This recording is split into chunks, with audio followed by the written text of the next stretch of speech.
So ತಮಿಳಿನಿಂದ Kannada ಹುಟ್ಟಿದೆ ಅಂತ ಕ್ಷಮೆ ಕೇಳದೆ ದರ್ಪವನ್ನ ಮೆರಿತಾ ಇರುವಂತ ಕಮಲ್ ಹಾಸನ್ ಬಗ್ಗೆ ನಟ ಶಿವರಾಜ್ ಕುಮಾರ್ ಪ್ರತಿಕ್ರಿಯೆಯನ್ನು ಕೊಟ್ಟಿದ್ದಾರೆ. ಕಮಲ್ ಹಾಸನ್ ಹೇಳಿದ ಮಾತನ್ನ ನಾನೇನು ಸಮರ್ಥನೆ ಮಾಡಿಕೊಳ್ಳಲ್ಲ. ಆ ಸಂದರ್ಭದಲ್ಲಿ ಏನು ಮಾತನಾಡಿದ್ದಾರೆ ಅಂತ ನನಗೆ ಸ್ಪಷ್ಟವಾಗಿ ಕೇಳಲಿಲ್ಲ.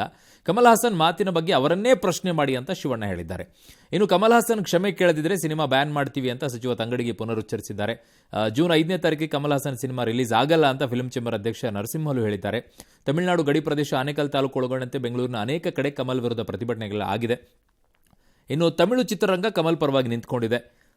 ನಿಜವಾದ ಉದ್ದೇಶ ಕನ್ನಡಿಗರು ಅರಿಬೇಕು ಅಂತೆಲ್ಲ ಮಾತನಾಡಿದ್ದಾರೆ. ಆಂದೋಲನವು ಸಿನಿ ಜಗತ್ತಿನ ಕರಾಳ ದೃಷ್ಟಾಂತವನ್ನ ಆಗಿಬಿಡಬಹುದು ಅಂತ ಎಚ್ಚರಿಸಿದ್ದಾರೆ.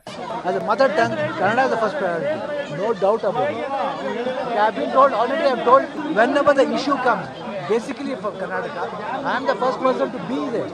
Because I should not tell that. He's a senior actor and I am the biggest fan of him. But I am saying, it's for me the Kannada is. ಅವ್ರು ಕೇಳಬೇಕು. ಅವತ್ತು ಬಂದಿದ್ರು ಅವರು, ಅವತ್ತೇ ಕೇಳ್ಬೋದಾಗಿತ್ತು. ಎಲ್ಲ ಸಾಲ್ವ್ ಆಗೋದು. ಐ ಡ್ not know what was going on, what was hearing. ನಮ್ಮ ತಂದೆ ಗೊತ್ತು ನಾ ಯಾರು, ಕರ್ನಾಟಕ ಜನತೆ ಗೊತ್ತು, ನಾರ್ಮಲ್ ಪೀಪಲ್ಸ್ ಗೊತ್ತು ನಾನು ಏನು. ಕನ್ನಡದ ವಿಚಾರದೊಳಗೆ ಯಾರೇ ಪರಭಾಷೆ ನಟರು ಬಂದು ದಿಮಾಕದ ಮಾತನ್ನ ಮಾತಾಡಿದ್ರೆ ನಾವು ಸಹಿಸ್ಕೊಳಂಗಿಲ್ಲ. ಕ್ಷಮೆ ಕೇಳಲಿಲ್ಲ ಅಂದ್ರೆ ಸಿನಿಮಾನು ಬ್ಯಾನ್ ಮಾಡುವಂತ ಕೆಲಸ ಆಗತ್ತೆ. ಅವರು ಹಿರಿಯ ನಟರು. ಶಿವರಾಜ್ ಕುಮಾರ್ ಬಗ್ಗೆ ಅವರು ಏನು ಇವತ್ತಿನ ದಿನ ನಮಗೆ ಸಾರಿ ಹೇಳ್ದೇ ಇದ್ರೆ ಖಂಡಿತ ಮೂವಿ ಇರೋದಿಲ್ಲ ಕರ್ನಾಟಕದಲ್ಲಿ. ವಿತರಕರಾಗ್ಬೋದು, ರಿಲೀಸ್ ಮಾಡಲ್ಲ ಅಂತ ಅವರು ನಿಲುವು. ಓಕೆ ಸರ್, ರಂಗನಾಥ್ ಸರ್ ಹಾಗೆ ಸಂಪರ್ಕದಲ್ಲಿದ್ದಾರೆ. ಸರ್, ಈಗ ಶಿವರಾಜ್ ಕುಮಾರ್ ಅವರು ನೀವು ಅವರನ್ನೇ ಹೋಗಿ ಕೇಳಿ ಅಂತ ಇವ್ರು ಸ್ಟ್ಯಾಂಡ್ ಕ್ಲಿಯರ್ ಮಾಡ್ತಾ ಇಲ್ವಲ್ಲ ಸರ್ ಈ ವಿಚಾರದಲ್ಲಿ? ಬಹಳ ಬೇಕಾಗಿದ್ದಿದೆ. ಈಗ ನೋಡಿ, ಅವರು ಅವತ್ ಬಂದಿದ್ದಾಗ ನೀವು ಅವತ್ತೇ ಕೇಳ್ಬೋದಾಗಿತ್ತು. ಕೇಳಕ್ ಹೋಗಿದ್ದಕ್ಕೆ ಅವ್ರು ಓಡೋಗಿತ್ತಾನೆ.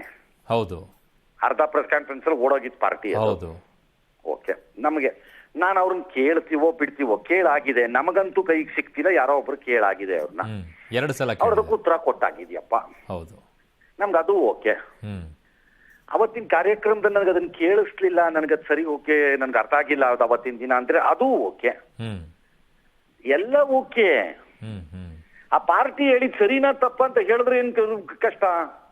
ಅದನ್ನೇ ಹೇಳ್ತಾ ಇಲ್ಲ ಸರ್. ಅದ್ರ ಬದಲಾಗಿ ನಾಳೆಗೆ ತಡ್ಕೊಳತ್ತೆ. ಎಸ್, ಅವ್ರು ಹಿರಿಯ ನಾಯಕರು, ಅವ್ರು ನನಗೆ ಗೌರವ ಎಲ್ಲ ನಿಮ್ಮ ಮನೆ ಒಳಗಡೆ ಇಟ್ಕೊಳ್ಳಿ, ಯಾವನ್ ಬೇಡ ಅಂದಿರೋನು. ಬಟ್ ಭಾಷೆ ವಿಚಾರ ಬಂದಾಗ ಒಂದು ನಿಲ್ಲು ತಗೋಬೇಕು. ಆ ವ್ಯಕ್ತಿ ಆಡಿದ ಮಾತುಗಳು ತಪ್ಪು. ಅವರು ನನ್ನ ಗೆಳೆಯರೇ ಇರಬಹುದು. ಆದರೂ ಇಂತಹ ವಿಚಾರದಲ್ಲಿ ನಾನು ಹೇಗೆ ಸಹಿಸಕ್ಕಾಗತ್ತೆ? ನನ್ನ ಗೆಳೆಯ ಆದ್ರೂ ಅಷ್ಟೇ, ನಾಳೆ ನನ್ನ ಮಕ್ಕಳೇ ಆದ್ರೂ ಅಷ್ಟೇ, ನನ್ನ ಹೆಂಡತಿ ಆದ್ರೂ ಅಷ್ಟೇ, ಇನ್ನೊಬ್ರಾದ್ರೂ ಅಷ್ಟೇ. ಅದನ್ನ ಹೇಳಿದ್ರೆ ಮುಗಿದೋಯ್ತು ಕತೆ.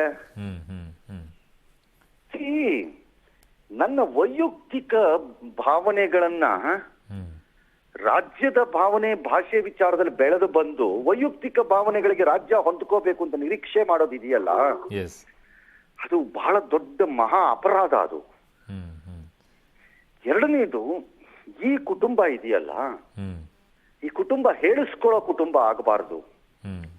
ಇನ್ನೊಬ್ಬರಿಗೆ ಹೇಳುವ ಕುಟುಂಬವಾಗೇ ಉಳಿಬೇಕದು. ಹೇಳಿಸ್ಕೊಳ್ಳೋ ಕುಟುಂಬ ಕೂಡದದು. ಬಟ್ ಅಂತದೇನಾದ್ರೂ ಹೋರಾಟ ಬಂದ್ರೆ ನಾನೇ ಮುಂದೆ ನಿಲ್ತೀನಿ ಅಂತ ಹೇಳ್ತಾರೆ ಸರ್ ಅವರು. ಅದೆಲ್ಲ ಬೇರೆ ವಿಚಾರ. ನಾನು ಹೇಳ್ತಿರೋದು ಬಹಳ ಸ್ಪಷ್ಟವಾಗಿ ಹೇಳ್ತಾ ಇದ್ದೀನಿ. ಈ ಕುಟುಂಬ ದೊಡ್ಡ ಮನೆ ಅಂತ ಇವ್ರು ಕ್ಲೈಮ್ ಮಾಡೋದ್ರಿಂದ ಹೇಳೋದು ನಾನು. ನಾನು ಮಹಾರಾಜ ಅಂತ ಕ್ಲೈಮ್ ಮಾಡಿದ್ಮೇಲೆ ಜನರ ರಕ್ಷಣೆಗೆ ಮಹಾರಾಜ ಬರ್ದಿದ್ರೆ ನೀವು ಮಹಾರಾಜ ಅಂತ ಕ್ಲೈಮ್ ಮಾಡೇನ್ ಪ್ರಯೋಜನ? ಹೌದು ಅಲ್ವೇ? ಎಸ್. ಹಾಗೆ ನಾನು ದೊಡ್ಡ ಮನೆ ಅಂತ ಹೇಳಿಸ್ಕೊಳ್ತೀನಿ ಅನ್ನೋದಿದ್ರೆ ಆ ಮನೆಯವರು ಇನ್ನೊಬ್ಬರ ಕೈಲಿ ಹೇಳಿಸ್ಕೊಳ್ಳೋ ಪರಿಸ್ಥಿತಿಯಲ್ಲಿ ಇರಕೂಡ್ದು.